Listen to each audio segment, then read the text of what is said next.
राजकारणात जो शांत असतो ना, तोच सर्वात मोठा भूकंप घडवून आणतो. पण आजचा सर्वात मोठा प्रश्न हा आहे की या विधान परिषद निवडणुकीनंतर उद्धव ठाकरेंचं राजकीय करिअर खरंच संपुष्टात येणार का? एकनाथ शिंदेंनी उद्धव ठाकरेंचा गेम करण्याची पूर्ण तयारी केली आहे आणि ही निवडणूक ठाकरेंसाठी शेवटची राजकीय झुंज ठरणार का, अशी चर्चा आता वाऱ्यासारखी पसरली आहे. त्यात राज्याच्या राजकारणात आणखी एक वेगळीच चर्चा सुरू आहे. देवेंद्र फडणवीस आणि उद्धव ठाकरे यांच्यात गुप्त भेट झाली. विधान परिषद निवडणुका आता बिनविरोध होणार आणि पडद्यामागे सगळं काही सेटल झालंय अशा बातम्या पेरल्या जातात. पण थांबा, या सगळ्या चर्चेच्या धुमश्चक्रीत राज्याचा खरा किंगमेकर गप्प बसलाय असं तुम्हाला वाटतंय का? अजिबात नाही. वर्षा आणि नंदनवन निवासस्थानी खलबत सुरू झाली.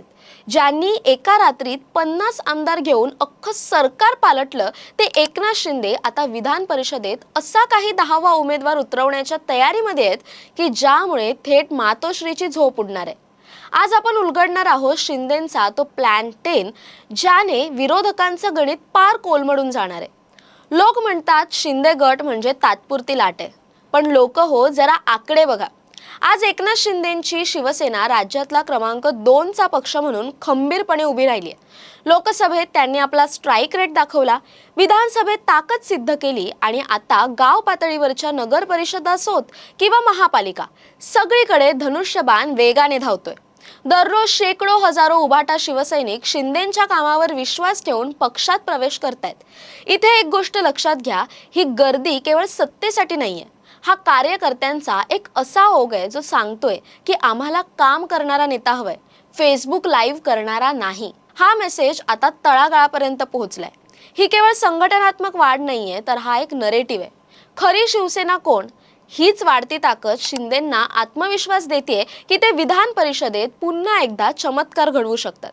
आता मूळ मुद्द्यावर येऊया. एकनाथ शिंदे यांची रणनीती आता खूप खोलवर पोहोचली आहे. ते केवळ स्वतःची ताकद वाढवत नाहीयेत, तर विरोधकांची ताकद कशी तोडता येईल यावर त्यांचा भर आहे. शिंदेंचा डोळा आता काँग्रेसच्या त्या आमदारांवर आहे जे सध्या वेटिंगवर आहेत. दुसरीकडे राष्ट्रवादीमध्ये, विशेषतः शरद पवार यांच्या राष्ट्रवादीमध्ये पुन्हा एकदा फूट पाडण्याचे प्रयत्न सुरू झालेत.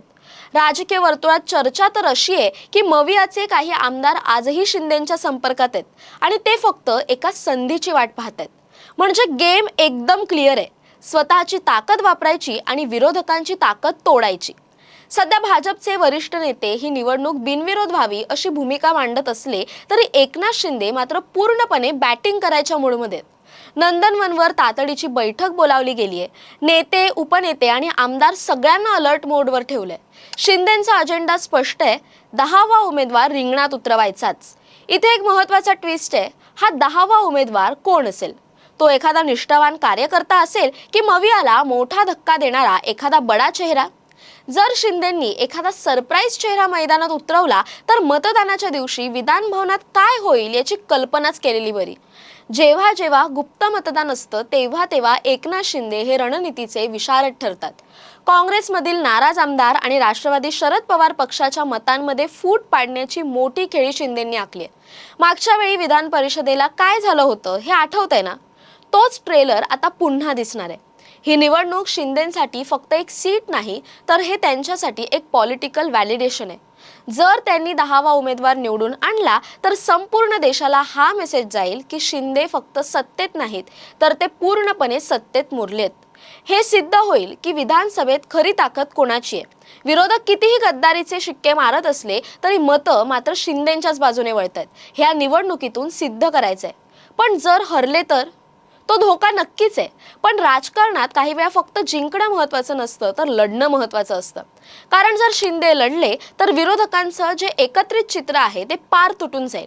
एकदा का मतं फुटली की मवियामध्ये संशयाचं भूत शिरणार. माझ्या आमदाराने कुणाला मत दिलं या एकाच प्रश्नावरून ठाकरे, पवार आणि काँग्रेसमध्ये जुंपणार. जर या निवडणुकीत क्रॉस वोटिंग झाली तर त्याचा थेट फटका महाविकास आघाडीला, विशेषतः ठाकरे गटाला बसणार आहे. आधीच मर्यादित संख्याबळ असताना त्यात जर थोडी जरी गळती झाली तर ठाकरेंचं संपूर्ण गणित कोलमडू शकतं. म्हणजे शिंदेंचा गेम प्लॅन सरळ आहे. जागा जिंकली तर सत्ता मजबूत होईल आणि जागा हरली तरी विरोधक कमकुवत होतील. याला म्हणतात चित भी मेरी और पट भी मेरी. या सगळ्यात भाजपची भूमिका सुद्धा रंजक आहे. वरून ते शांत दिसत असले तरी त्यांनाही माहितीये की या खेळामुळे विरोधकांमध्ये फूट पडणं निश्चित आहे. भाजपला बिनविरोध हवंय कारण त्यांना रिस्क नकोय, पण शिंदेंना लढाई हवी आहे कारण त्यांना विस्तार हवाय.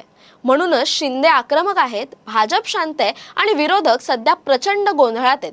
नंदनवनवरील ही बैठक केवळ उमेदवारासाठी नाही, तर महाराष्ट्राच्या पुढच्या राजकीय रोडमॅपसाठी आहे. पक्षातील नाराजी, नेत्यांची वादग्रस्त वक्तव्य आणि अंतर्गत मतभेद यावरही शिंदे कडक भूमिका घेणार आहेत. शिंदेंनी ठणकावून सांगितलंय की ज्याला पक्ष शिस्त मान्य नाही त्याने वाट धरावी, कारण मोठा गेम खेळायचा असेल तर आधी स्वतःचं घर मजबूत असावं लागतं. आता उत्सुकता हीच आहे की शिंदेंचा हा 10वा गडी मवियाची किती मतं फोडणार. काही निवडणूक महाविकास आघाडीच्या विघटनाची नांदी ठरेल. राजकारणातल्या या टायगर खेळीबद्दल तुम्हाला काय वाटतं? एकनाथ शिंदे उद्धव ठाकरेंचा गेम करतील का, ठाकरेंचा राजकीय करिअर संपवतील का? याबाबत आम्हाला कमेंट करून नक्की सांगा. व्हिडिओ आवडला असेल तर लाईक करायला, शेअर करायला आणि कमेंट करायला विसरू नका. आणि अशाच विविध व्हिडिओंसाठी टाइम महाराष्ट्राला सबस्क्राईब करा. धन्यवाद.